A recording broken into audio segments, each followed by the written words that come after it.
Hello, and welcome to Things That Go Bump in the Night. This is Dylan. And this is Danny. And this week we're exploring the chilling world of cursed objects. Objects that are never meant to be owned, that carry something with them. From forgotten antiques to the infamous tomb of Tutankhamun, tonight we're exploring items that have been blamed for misfortune, illness, obsession, and death. But are these just stories? Or do some objects remember? And if they do, what happens when they remember you? So dim the lights, get yourself cosy, and let's begin. So how's your week been? How was Valentine's? Good. Did you do anything nice? No, she was ill Oh. the entire time. Oh. So, a bit selfish of her. but that's fine. She watches this. Huh? She watches this. Yeah, I know, I've said it to her face as well, don't worry. How was your Valentine's? Yeah, good. We celebrated on the Friday because Friday the 13th is our day. So I don't know if that's the second day it was. It's not your day then, is it? Well, we just liked it. Friday the 13th is our date. And we had a 40th drinks thing on actual Valentine's, so it worked perfectly. Went out to Giggling Squid, which was nice. Yeah. You're not too far off 40 now, are you, Danielle? I'm 31. What the fuck? And where did 40 come from?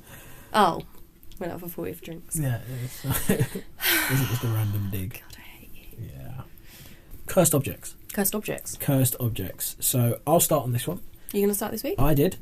Not to be anticlimactic, but I think it's good to be transparent. So the research I did on cursed objects wasn't the most compelling, if I'm being really honest. So there are definitely some cursed objects out there, 100%.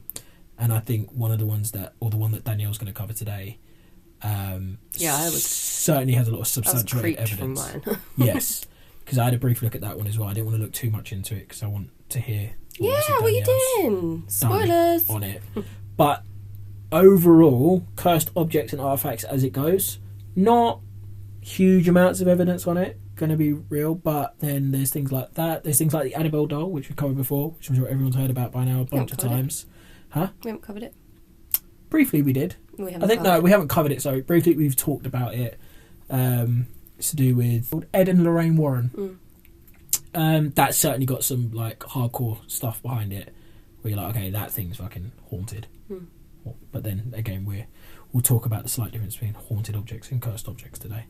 But anyway, I thought I would do Tutankhamun because I feel like everyone's heard about Tutankhamun. I think we learned about it in school a little bit, did we?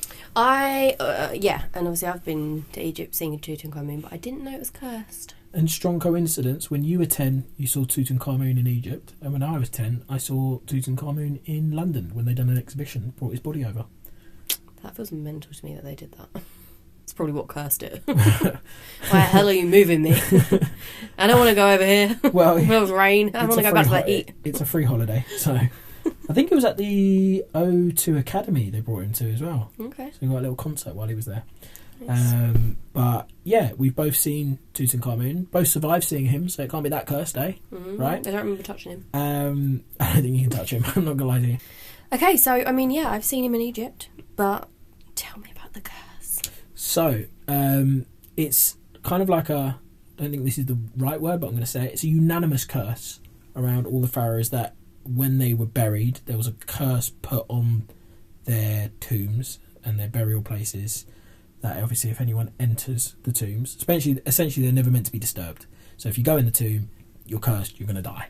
Wow. Right? But obviously a big part of that as well was to stop ransackers because these tombs were buried with bunch of gold and like things worth a lot of money. Because isn't that how they believed they would get into the next realm? Like it's offerings. There's and stuff, a lot to it. It's the offerings. It's obviously all of their separate body parts. Because I think that's one thing that blew my mind.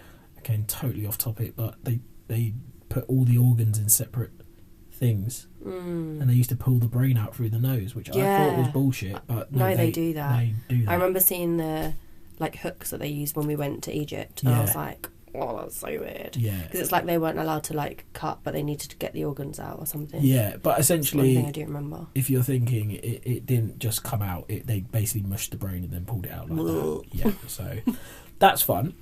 Disclaimer, gore. Yeah. Fun fact, Tutankhamun wasn't that special. Was he not? No. I thought he was like a king. He was, but there were hundreds of kings during the Egyptian era. Okay.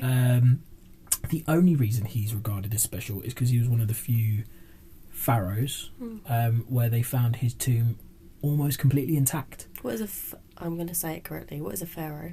It's a king. Okay. Or a queen? Or did they have different names? Don't know. But anyway, king, basically. And by that point, and this is another thing, most of the tombs that were there that were known about had been ransacked for their gold, endless amounts of gold, etc. So that's why Tutankhamun was so special, because one, his grave was untouched and his body was in perfect mummification form. Okay.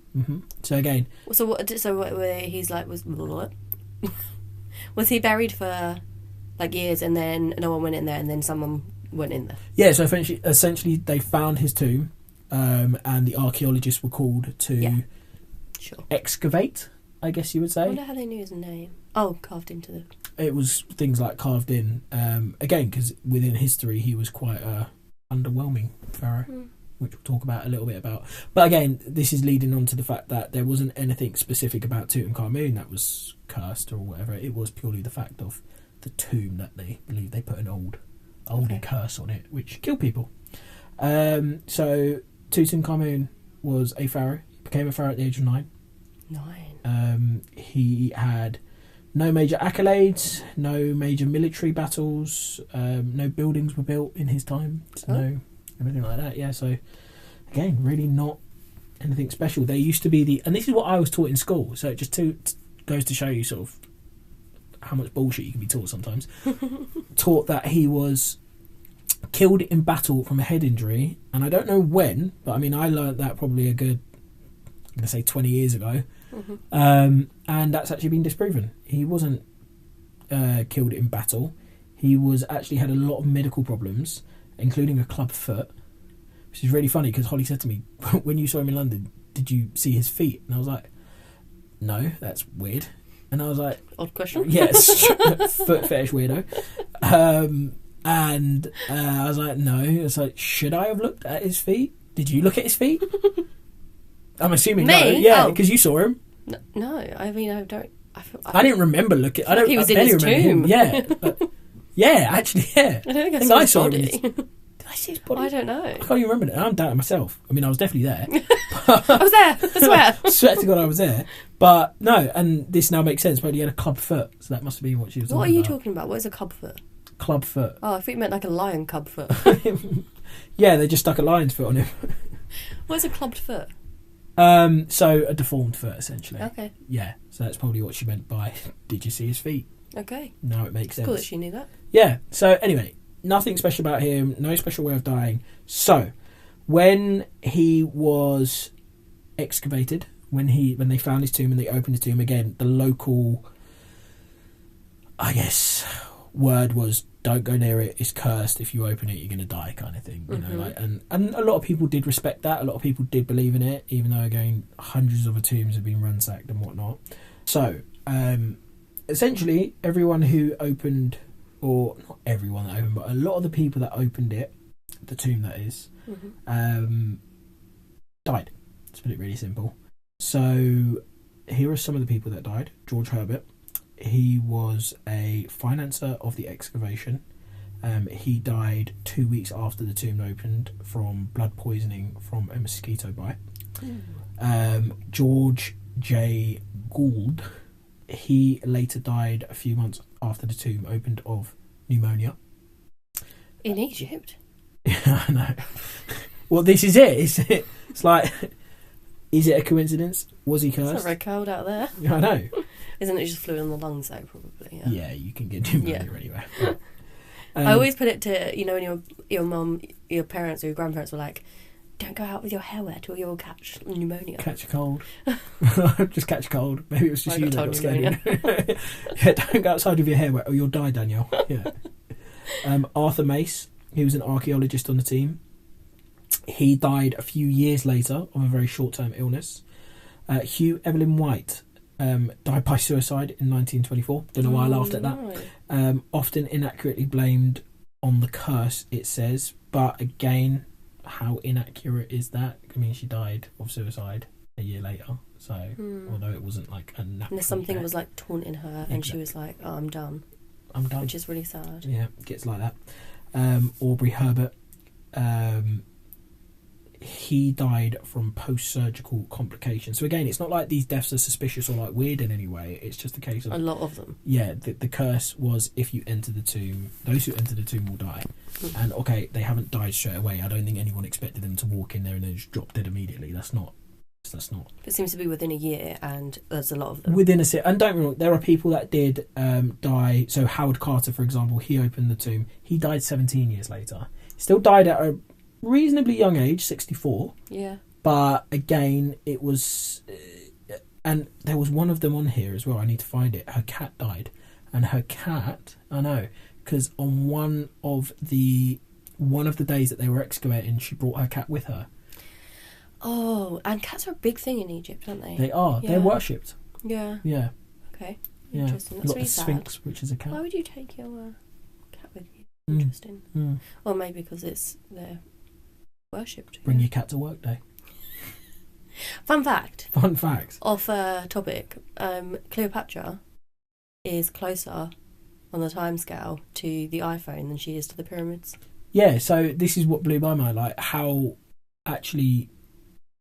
Not that far away, because the Egyptian civilization is still the longest civilization of any civilization that's existed.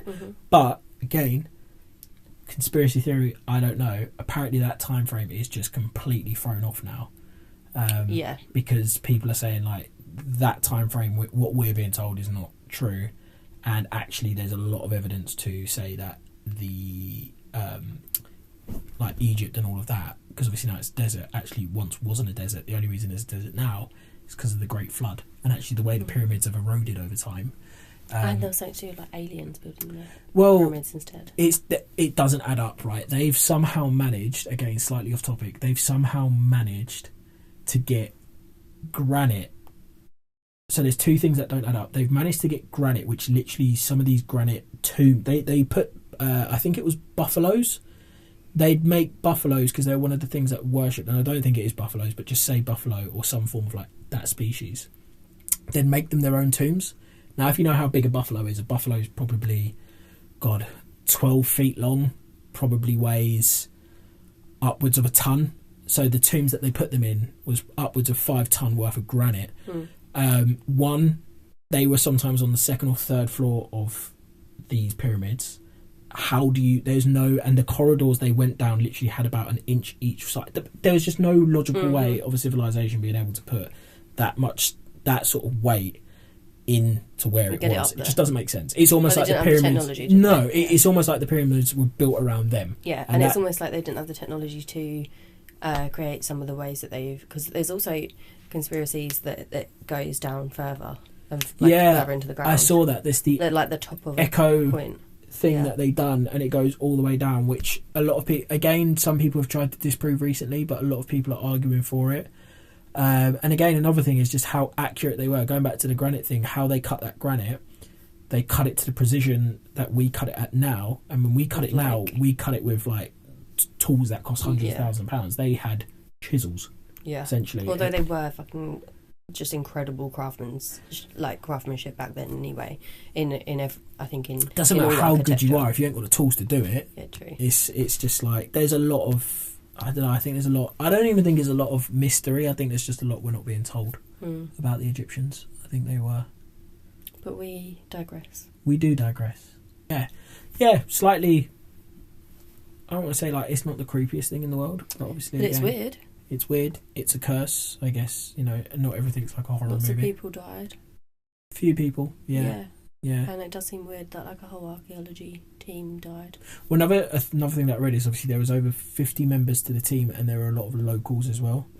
And apparently, again, this isn't confirmed, but a lot of the locals died that were part of that as well. But because they weren't, it sounds horrible to say, but because they weren't significant figures, it wasn't really covered nor documented. So that's kind of word of mouth. That's sad. More than anything. Yeah. But was it like local people in the that lived nearby or something? Or yeah, as in like people, you know, like you see in the movies when they hire the locals to do the dirty work, basically. Yeah. So yeah, but again, a lot of them, and the only reason a lot of them even did it was for the money, because they all do. Yeah, of course. Sort of believe there. That's really sad that they weren't like documented on those cases. How dare they? I know. Okay, I'll move on to mine then. Click at me. So yeah, we thought it'd be cool to do like one that's not so well known and then one more known one. Because I didn't know that there was a curse on Tutankhamun tomb, because I might not have gone if I did. But yeah, yes. So I'm going to be covering the Dybbuk box. I'm sure a lot of you have heard of it. I'd heard like small amounts, but I hadn't ever like done a deep dive into it. This was, I'd never heard of it. No, so had you ever heard of it before? I had heard of it, like little bits. I heard the name, but I didn't really know loads about it. So it was nice to do a deep dive. Not nice, but interesting to do a deep dive into it. But yes, this was a more modern one, so we thought we'd have one from kind of an older one and then a new one. Not 3,000 years old. Yeah. In 2001, long before TikTok trends and viral hauntings, a simple eBay listing began circulating through early internet forums and chain emails. Do you remember those days? What? Chain emails. Chain emails? Yeah. I think that even might be too old for me. Oh, God, I feel Well, 2001, I was like just turning 4. So yeah, I wouldn't have been doing chain emails. Just to get chain emails of like things and like pass it on, or you will die, or your family will die. Send this on to 10 people. No, just you did. No, it wasn't just me. It's because I'm older than you. Right. It was not just me. What Please put in the comments if it was not just me. What was the other one that everyone used to have? SMS. Oh my God, I feel old talking was to it you. SMS? MSN. MSN. Oh my God, yeah. Pixo. See, I was BB days. What's your BB, babes? Yeah. Jesus. BlackBerry. Anyway. You had a BlackBerry though, right? Yes. Did you have the Nokia N thing which slid up and then... I had an older one. An old Nokia that looked like a shoe. The brick. Nice. But yeah, so before TikTok trends and when chain emails were about, this is where it went kind of viral. It didn't look like much, just an old wine cabinet, a small wooden piece about the size of a bedside dresser. Drawers at the bottom, double doors at the top. Carved interior, well made, but not particularly valuable. So just before I get into this, the Dybbuk box is basically, they used to be boxes, so it's an interesting twist on it that it's a wine cabinet, but I suppose it's the same sort of principle, like it's something that shuts and shouldn't be opened essentially. But yeah, I'll touch on that like later into this. But the seller of this piece was a furniture dealer in Portland, Oregon, called Kevin Mannis. He bought and restored items from estate sales and auctions all the time. But the listing was different because he wasn't just describing the cabinet, he was actually warning people about it. It was late summer in 2001. Mannis purchased the cabinet at an estate sale. The deceased owner, according to his account, was a Polish Jewish woman named Havela, a Holocaust survivor who had immigrated to the United States and lived to 103 years old. Wow. When he obviously she had died, and obviously her estate was having like selling off any of her old furniture. So when he approached the cabinet, her granddaughter became visibly distressed, agitated, almost frightened. She told him the box had been in their family for decades and it had crossed the ocean with her grandmother when she fled Europe. He offered to leave it and not to purchase the item, but she grew more and more distressed and said, "No, it's picked you now." Sorry, did you say where this is? Did I miss that? So this is Oregon. Oregon, USA. Yeah. Yeah. Is it Oregon the state or is it Oregon in the state? Oregon is the state. Is the state of Oregon? Got ya. Yeah. Got ya. He offered to leave it and not to purchase the item, but she grew more distressed and said, "No, it's picked you now." At that point, you don't buy it. There was one rule. It was never to be opened. No one was allowed to look inside. It had a name, she said. A Dybbuk box. Her grandmother believed that something was inside that should never be released. Mannis listened politely, but he was a practical, sceptical man. To him, it sounded like an old folklore wrapped around an antique. He bought it anyway, he had no idea what he was loading into his van.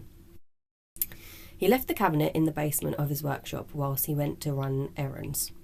When he returned, his employer was outside, crying, shaking, and refusing to go back in. She said the basement lights had gone out. Only the basement. The rest of the building was fine. In the darkness, she felt something. A presence. Something that shouldn't be there. She quit that day, and he never saw her again. She wanted nothing to do with him or the shop after that. When Mannis went downstairs himself, the lights worked perfectly. Nothing was broken. Nothing was disturbed. But there was a smell. What? It just feels like she'd done a fart and left. I'm sorry. I'm not trying to kill the mood here, but she seems like she's gaslighting him. Everything's fine. But there's a smell. She's done a fart. She's got embarrassed. Was like, I gotta leave. I can't ever face myself Why again. is the smell not going? Yeah, I'm just gonna make it up. Debunked. But there was a smell. Foul, like cat urine, layered with something strangely sweet, which he recognised as jasmine. Do you know what cat urine smells like? It's called ammonia. It's a very distinct smell. Oh. Yeah, it is called ammonia. But yeah, so there was a smell of cat urine layered with jasmine. So it's like foul but like sweet layer at the top. It seemed to come from the cabinet, then vanish, impossible to clean and impossible to trace. He dismissed it and thought there must be a logical explanation, until other things began.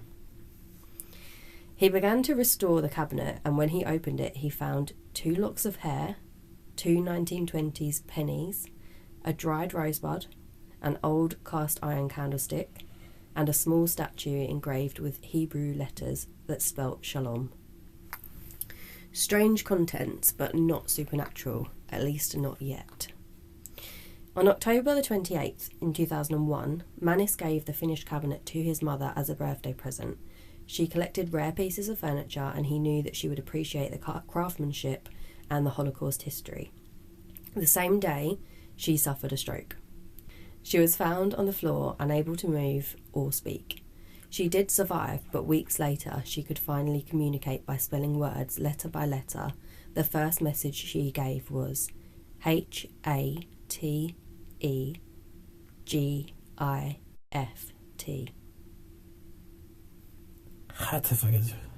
Hate gift.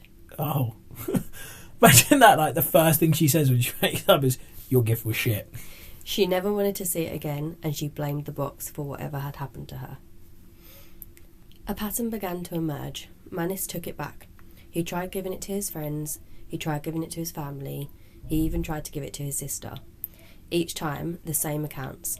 Nightmares began within days, recurring and violent. In the dreams, a hideous old woman described as a hag, ancient and wrong. Was it pause? If this keeps happening, why would you keep giving it to friends and family? Well, I think he, as I said, was a practical person, and I think he was trying to logically explain it away and be like, well, but like, it can't be to do with that. It's not even like they're customers. If, like, imagine you gave me like a bracelet you bought an antique, right? And then that bracelet then gave me a stroke, and the first thing I say when I wake up is shit gift. Whatever. Well, right? I would be like, and then yeah, okay, so then right, it also wasn't. Benefit of the doubt, I'll give that to my other friend. I don't know your other friends, but I don't know, pick a friend. I'll give it to Kat. I'll give it to Kat, right? Then Kat fucking like has the worst week night's sleep she's ever had, keeps having really weird dreams, and she links it to that. She gives it back. She's like, yeah, shit gift, Danielle. Pretty sad. I guess he was trying to get rid of it. So then you're like, all right, I'll give it to Alex. I think this is how he started to realise something was wrong, because I think he wrote it off the first time, and then he was like, oh, like, she didn't like it, maybe I'll try and give it to like another family friend or something. She didn't like it. The first thing she done when she woke up from a stroke was hate gift. Yeah, but he might have just thought, oh, she didn't like it, like, I don't know. But this is how he started to like realise something was wrong. So nightmares began within days, recurring and violent. In the dreams, a hideous old woman described as a hag, ancient and wrong. She would appear just before dawn. She would approach and beat them over and over. They would wake paralysed, unable to move, unable to scream. A form of sleep paralysis that worsened night after night. People reported shadow figures standing in doorways, never visible directly, only in peripheral vision. The smell returned again, cat urine and jasmine. Every single person reporting the same smell. Health problems followed, and dread filled the room where the box sat. And every single person wanted it gone. So, the eBay listing. He, instead of quietly discarding it, Mannis decided to sell it.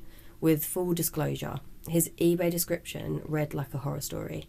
He detailed the nightmares, the shadow figures, the smell, the stroke, the fear. The listing went absolutely viral in early internet culture. Forums, emails, messaging boards. Many believed it was a creative writing exercise, a hoax, or even a marketing ploy. It ended up selling for $140. That was underwhelming. I thought it was going to be like 140. You said like 140 grand. He was just trying to get rid of it at this point. Chuck it in the fucking bin. Well, bit of an arsehole. I mean, he was selling it with full disclosure. No, this guy sounds like an arsehole so far. He just keeps giving it to friends and family. He was selling it with full disclosure. Clearly knows something's wrong with it, and it's like, I'm going to make a bit of money now. And not even a good amount. Like, fair enough if you sold it for like 140 grand. Fair enough. But you got 114? 140. What's this guy's name? Kevin Mannis. Yes, because he, just doesn't seem like a nice guy. Well, he sold it with full disclosure. Yeah. He just wanted to get rid of it. He was tired of torturing his family and friends. But I guess someone else could have, found it and wouldn't have known the history, so at least he sold it with full disclosure, I guess. But I just feel like something at that point, you just destroy it. But then you're not supposed to destroy things like that, are you? Yeah, but at least then if he'd done the wrong thing with the right intentions... Yeah, you know. But anyway, fine. We go. Yeah. So it ended up selling for $140. The buyer was a college student in Missouri, Yosef Nitsk. You always get the hard names, don't you? I know. Yeah. He knew the story. Maybe he thought it was fake. Maybe he wanted to experience and have proof. Within days, the nightmare started. The feeling of dread, the presence in the room, something you can feel before you see. His roommate said that the apartment felt heavier, objects moved, there were unexplained noises, and the smell again filling the rooms and then disappearing. He lasted less than a week before he relisted it on eBay, adding his own testimony to the previous description. The pattern repeated through several owners until someone decided not to run from it. So, just a brief bit of information about what is a Dybbuk. So the word Dybbuk comes from a Hebrew verb meaning to cling or to adhere. In Jewish mystical tradition, particularly Kabbalah, the historic branch of Jewish thought, there is an important distinction between a Dybbuk, as it is not a demon. It is a dislocated soul, a human soul that cannot move on. The concept was developed in the 16th and 17th century, rooted in ideas about reincarnation, unfinished business, and souls that died violently or with unresolved sins. Makes sense. A Dybbuk is tragic, not evil. It clings because it has nowhere else to go. In historical accounts, Dybbuks would enter through moments of weakness, such as grief, doubt, trauma, almost a crack in the soul's defence. The host might convulse, speak in another voice, reveal knowledge that they couldn't possibly know. But unlike demonic possession in Christian tradition, a Dybbuk identifies itself. It tells who it was, how it died, and what it needs to move on. Historically, rabbis treated them with compassion. The goal wasn't destruction, it was healing. Which raises a question. A Dybbuk traditionally clings to a living soul. So how does one cling to a wooden box? It doesn't quite fit in the historical framework. Either the story has evolved or something else is in the box with the Dybbuk. Or someone has tried to banish the Dybbuk from a person and trap it inside a box, which is what I've heard has happened a lot. Because there's now a viral, I think it happened in 2010, but it's kind of come back around. There's now a viral thing going on of lots of people buying Dybbuk boxes, which are sealed boxes, said to have these Dybbuk spirits locked inside, and they're people opening them on TikTok and stuff. So I don't know if it's where because it was said that rabbis used like destruction as a last resort. So if they couldn't like help the spirit move on with like prayer and compassion and stuff like that, they would have to like forcibly try and like remove it, almost like an exorcism, but not quite, because it's not a demon. So I don't know if maybe they like trapped them in boxes. But yeah, that's just a bit of history on where the word Dybbuk comes from, because it is different to like a demonic spirit. Interesting. Yeah.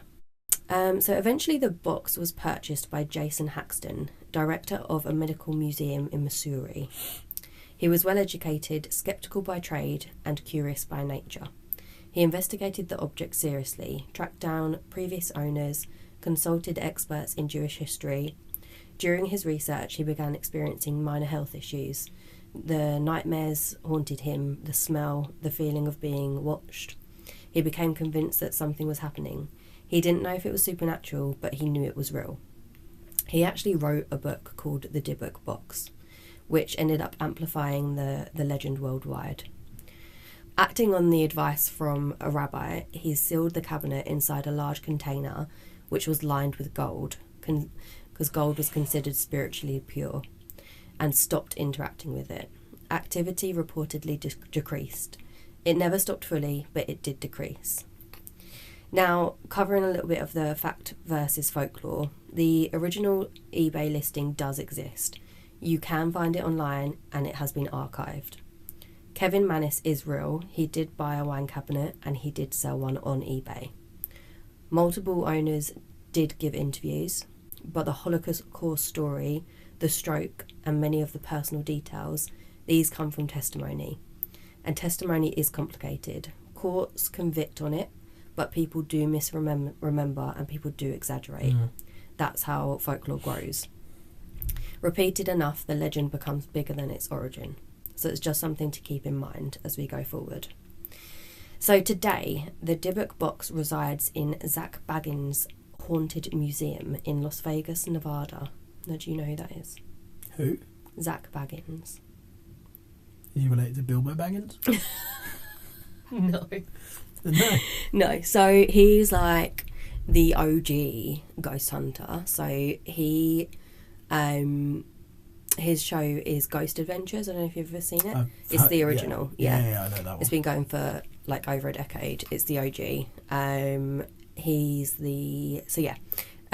It resides in his haunted museum in Las Vegas, Nevada. It was purchased for $10,000 by Zach Bagans, who was the host of Ghost Adventures. The museum itself is said to be haunted, an old mansion with a dark history, and visitors must sign a waiver acknowledging potential risks and understanding that something could follow them home. The box has its own room, and many report dizziness, nausea, panic attacks. Someone even fainted when they went into the room, and they also report lingering bad luck. It sits behind glass, and it draws crowds. Now, this is a bit I think you'll find interesting, and I don't think you knew about. I'm hoping you didn't know about. But in 2018, the rapper Post Malone visited the museum. Is that the one that you like? Used to, yeah. Okay. Yeah. I'll cut that bit out. So... well, you can keep it in. In 2018... You sold out, Post. In 2018, the rapper Post Malone visited the museum. During a private tour, he reportedly touched the Dybbuk box. He states in an interview that Baggins thought it was a sick idea to remove the glass, and he then placed the ashes of a lady who died while she was possessed on top of it, which I think is absolutely mental. So I do and I don't know about this. So he spoke about this on a podcast, funny enough, and I just couldn't be asked to watch it because I thought, I can't be asked to watch it. It's really... But I will show you in a minute and I will attach the footage, but there's some footage of like the CCTV in the room when it happened, and it's interesting. But I don't know why he thought that was a good idea to remove the glass and put those ashes on top of it, because you're just tormenting it. I don't think Post Malone, if anyone's It wasn't him, it was Zach that did that. Together? So he was taking Post Malone on a private tour. Yeah. Zach Bagans took the glass off, and he thought it was a good idea to put the ashes on top of the box, which I think is, why would you do that? Right. Why? No, terrible idea. Is there a follow-on? Yeah, sorry. So, yeah, he thought it was a sick idea to place the ashes of a lady who had died whilst she was possessed on top of it. Why has he got those ashes? Well, so the museum, there's a whole collection of because she was objects. possessed. Right. Yeah, haunted objects. But yeah. So basically he got like 2 really cursed things and just... Yeah, but that's so stupid. I guess it's because of private tour, like... Sorry, Zach, but were you trying to show off? But yeah, there's haunted objects all over, so it's almost a little bit like Ed and Lorraine's, where they had it all locked up, all the pieces locked up. But he's also got like things from serial killers, like stuff from Dharma's house. Quickly, because you just mentioned it, and it doesn't relate to what you're saying, but I didn't know this. Do you know who Pete Davidson is? Yeah. He's bought Ed and Lorraine's collection, but he bought it with the thing of like the rule of you have to keep it like safe. You have to. Yeah. You can't fuck around with any of it like that. And I think he reported as well with the Annabelle doll that he experienced some creepy shit with it. But yeah, Pete Davidson bought all of that. So yeah, I will show the footage in a minute, and I'll show you the footage. But he basically just in case you're listening to this instead, in the CCTV footage, you can see they're both in the room. It's like night vision. I think it must be in the evening. But the box is in the centre of the room. The glass is not on it, and there's obviously something sitting on top of it. And you see Post Malone kind of. It looks like he doesn't touch it on purpose. It looks like he almost like just puts a hand on it and is about to talk to Zach Baggins. And then as he does, Zach Baggins kind of like backs away and freaks out, gets really close to the wall, and then just like escorts Post Malone like out of the room really quickly. And it feels like, I don't know, like something weird happened when he touched it. I don't know, but we'll look at it in a second. So the only flip side to that, I guess, again, is one of the big things about his old show and the Ghost Adventure thing was obviously the big argument about a lot of things being staged. Yeah, I think though his has always been proven to be like legit, and I think his was the OG one that was a little bit like Ed and Lauren's one is where they like disprove stuff as well. Sure. But yeah, no, I don't think it was. I mean, to me, the CCTV footage doesn't look staged. But anyway, in the months. Sorry, I've come over in the months to follow. Sorry, Pete. In the months that followed, his private jet, this is Post Malone, had to make an emergency landing due to the tyres blowing, and it almost crashed. His home was burgled. He was involved in a car accident, and he said that he had bite marks on his arm appear out of nowhere. Baggins publicly suggested that the box was responsible. The story made headlines. Someone famous was affected by the box's curse. Post Malone stated he had never seen someone hit the wall with fear like Baggins did when he touched the box. They can be seen on the footage exiting the room really quickly, again, which I'll show you. A modern curse colliding with celebrity culture. So what is it? A grieving granddaughter's story that spiralled into viral myth, an elaborate hoax that escaped its creator, or a modern piece of folklore born online, fed by fear and sustained by belief? Because belief has power, and sometimes the story becomes the entity. Could it have been summoned into existence by the sheer force of our fear? Dun, dun, dun. Right, show me the clip. Okay, I'll show you the clip. I'm interested now. There is no sound, to be fair. So that's Zach Baggins and that's Post Malone.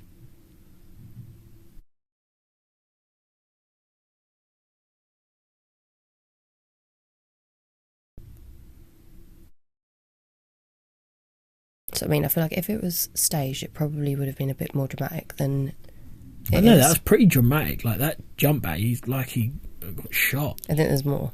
Yeah, look.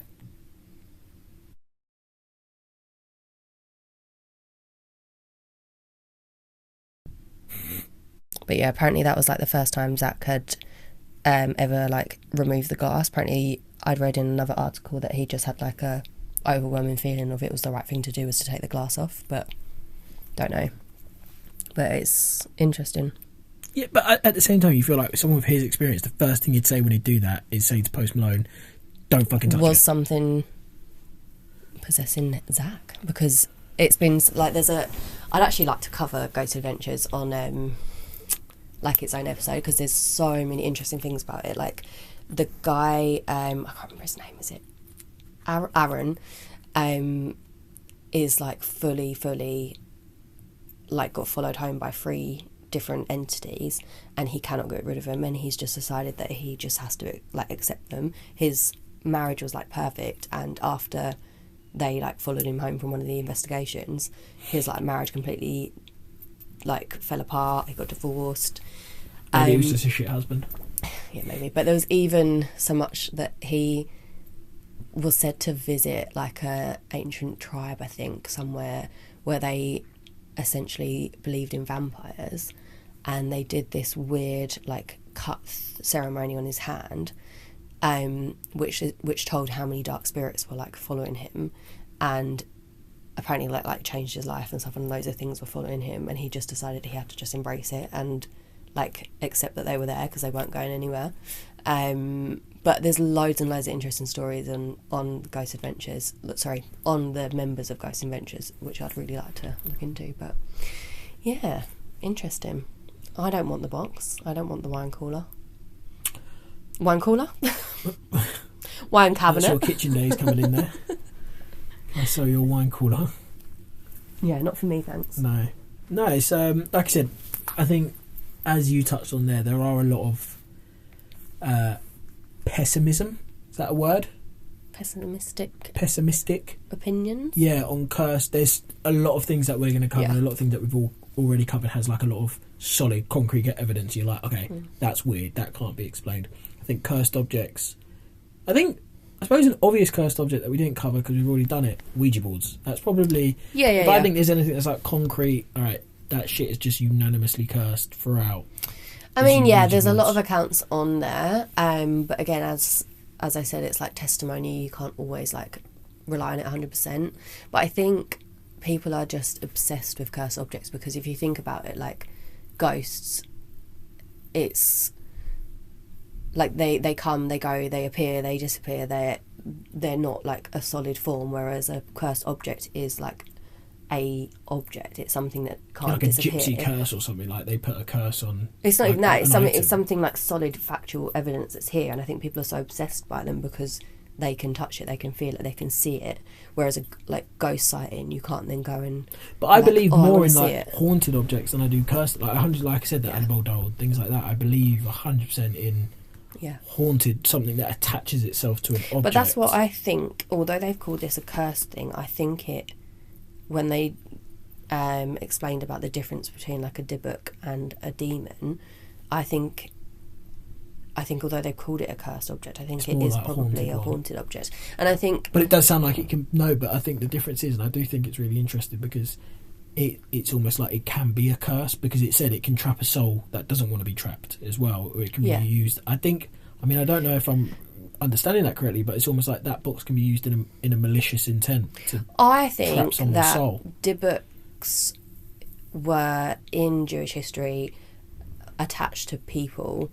I think this particular Dybbuk box that they've called it, I think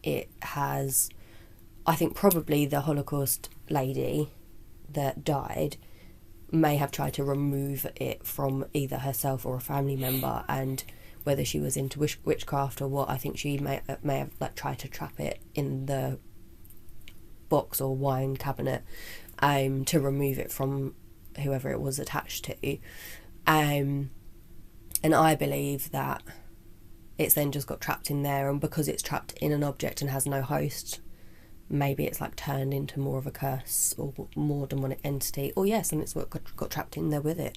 I don't know, but it's weird regardless. If you have the power to get in people's dreams, instead of beating the shit out of them in the dreams, maybe you just say, can you help release me? Well, that's why I think it might be something else is trapped in there with it, because... But even then, that other thing, it's like... Yeah, but demons just want to... But that's what it said, it's not...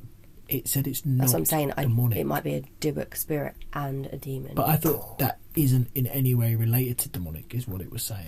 I mean, True. It's the unknown. But the dream is weird because it contradicts itself, because in Jewish history they used to be so desperate that they would cling to that person, but they would also tell them what they need to move on, and like they weren't malicious at nature, like in nature. So it's weird that the dreams were so like intense and like violent. So the one that Post Malone touched, that Dybbuk, is that the same one or is that a different one? That is the one. Oh, it is the same cabinet, one. Yeah. Right. So that's the wine. It was a wine cabinet all along. So it started off at the person's house. Kevin bought it from them because he was a furniture restorator. Yeah. So he restored it, tried to give it as a gift. Obviously that didn't happen, so he posted it on eBay with the description. Tried to give it as a gift multiple times, by the way. Yeah. Described it obviously on the eBay listing. Someone else bought it, got the same experiences, sold it again. It passed through a few owners. Then it went to the guy that investigated it, that owned the medical museum, and then he buried it in that cabinet with the gold around it, and the activity decreased and was left alone. I think it sat there for about 5 years, and then Zach Bavins wanted to buy it, so I guess he offered the right amount of money, because I don't think he wanted to sell it at first, but £10,000 is obviously a lot of money, so it's more than 140. So he obviously and then ended up selling it to him, and now it's in his museum. Same cabinet. Can the everyday public go and see this? Yeah, that's what I was saying. You have to sign a waiver to go in there, and that's where people have like fainted seeing it, and that's where people reported like feeling dizzy. Okay, if we go, if you lift the glass up, I'll touch it. I'm not going anywhere near it. All you got to do is lift the glass up. I'm not going in that room. I'll touch it. I won't fuck with Ouija boards, but this... I wouldn't be allowed to lift the glass up. Well, no, I didn't think you'd be allowed, but what are they going to do, arrest you? You can't be arrested for lifting up the haunted glass. What's the charges? She lifted up the haunted glass. Like, no. You'd probably just get kicked out. I'm not lifting up the haunted glass. You can do it. Well, I can't lift up the haunted glass and touch it. It's got to be very quick. Well, if you're so confident, then order a Dybbuk box online and open it. Yeah, but this might just be some fucker ripping me off for a £150 Dybbuk box, and it's actually just something they've made in their shed. Like, I want the real deal. I'll touch it. I won't fuck with Ouija boards, but Dybbuk boxes, well, I'll give it a go. Oh, God. Yeah. Okay, well, I'll leave you to that one on your own, because I won't. It'll make for a good episode. I am not to be doing that. Boring. I will watch you do it on Zoom. You won't even be in the same room? Nope. Right. Nope. No, thank you. So we'll finish up on our latest listener story. So, ghost story from B. Hey guys, here is 2 stories from my nan, who always believed she had a ghostly sense. When my nan was about 6 years old, she had to stay overnight away from home for a dental operation. Her mum took her on the bus and dropped her off, leaving her sister at home with their dad. That night she woke up and saw her dad standing by her bed. He didn't speak, he just smiled at her, then turned and walked out of the room.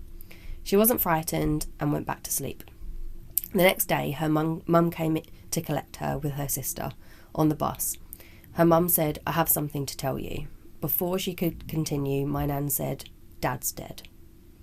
They were stunned and asked how she could possibly know. My nan told them about seeing him the night before. Her mum then explained that her dad had died during the night around the exact same time. There was no way my nan could have known.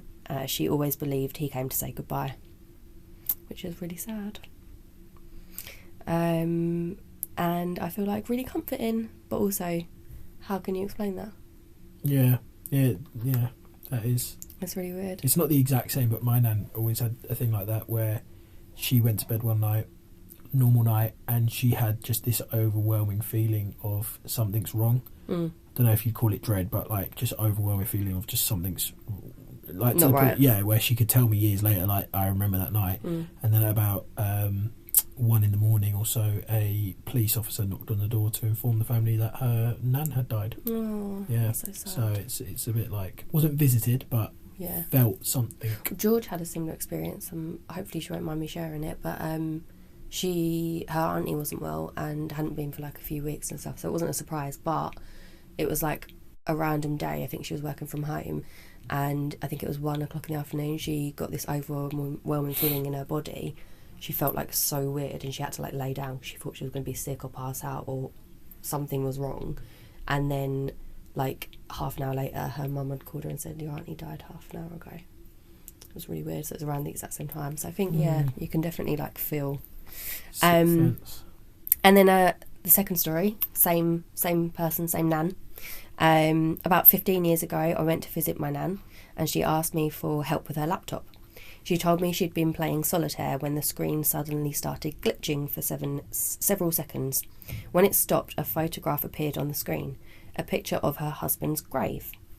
The photo had been stored somewhere on the laptop, but my nan didn't know it was there.